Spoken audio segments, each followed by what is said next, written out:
বিশাল হার দিয়ে উইন্ডিজদের বিপক্ষে test series শুরু করলো বাংলাদেশ। হারের মঞ্চটা তৈরি হয়ে গিয়েছিল অ্যান্টিগা টেস্টের প্রথম ইনিংসেই। ১৮১ রানে পিছিয়ে পড়ার পর লড়াই করেছে বোলাররা। তবে আবারও ব্যাটারদের ব্যর্থতায় হারের আনুষ্ঠানিকতা পূর্ণ হয়েছে পঞ্চম দিনের প্রথম সেশনেই। ৩৩৪ রানের লক্ষ্যে ব্যাট করতে নেমে দ্বিতীয় ইনিংসে উইন্ডিজ বোলারদের তোপের মুখে টিকতেই পারেনি বাংলাদেশি ব্যাটাররা। ১১ ব্যাটার মিলে দ্বিতীয় ইনিংসে স্কোরবোর্ডে মাত্র ১৩২ রান তুলতে সক্ষম হয় মিরাজ বাহিনী। ২ অঙ্কের ঘরে পৌঁছাতে পারেনি ৭ জন। আর এতেই ২০১ রানের বিশাল হার দিয়ে ক্যারিবিয়ান সফর শুরু করল মিরাজরা। এই হারে স্বভাবতই ব্যাটারদের কাঠগড়ায় তুললেন নাজমুল আবেদিন ফাহিম। শ্রীলঙ্কা আবারও রপ্তানিতে শীর্ষে।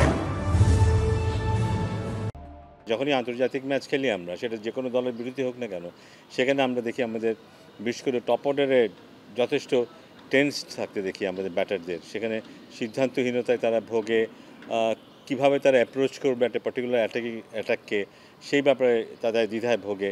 সো আমার মনে হয় এত কনফিউজ থেকে খেলাটা খুব ডিফিকাল্ট। তবে এই বিসিবি পরিচালকের কাছ থেকে প্রশংসিত হয়েছে বাংলাদেশি বোলাররা, বিশেষ করে tiger speed star Taskin Ahmed. প্রশংসায় পঞ্চমুখ নাজমুল আবেদিন ফাহিম। উইন্ডিজের বিপক্ষে প্রথম ইনিংসে ২ উইকেট নিলেও দ্বিতীয় ইনিংসে বেরিয়ে আসে নিজের খোলস ছেড়ে। যে তাসকিন টেস্ট থেকে বিরতিতে যেতে চেয়েছিলেন, সেই তাসকিনের ফাইফারে নাকাল হয় ক্যারিবিয়ান ব্যাটাররা। প্রথম ইনিংসে ৪৫০ করা উইন্ডিজই দ্বিতীয় ইনিংসে মাত্র ১৫২ রানে থামতে হয় তার বোলিং তাণ্ডবে। ফরম্যাট বিচার করতে চায়, he is a best test bowler. Test বোলিংটা ওর জন্য সবচেয়ে ১ নম্বর প্রেফারেন্স হওয়া উচিত। ওর যে বোলিং ক্যাপাসিটি আছে, টেস্ট বোলার হওয়াটা সহজ ব্যাপার না কিন্তু।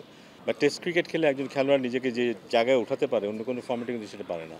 সো আমার মনে হয় এই ৬ উইকেট ও নিজেও রিয়েলাইজ করবে যে হাউ ইম্পর্টেন্ট ইট ইজ, এবং এটা ওকে বিশ্বের মানচিত্রে অ্যাজ এ বোলার কোন জায়গাটা উঠিয়ে নিয়ে গেছে সেটা ও নিজেও উপলব্ধি করবে।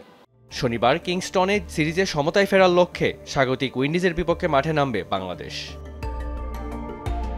মেহেদী রিয়ান, যমুনা স্পোর্টস, ঢাকা।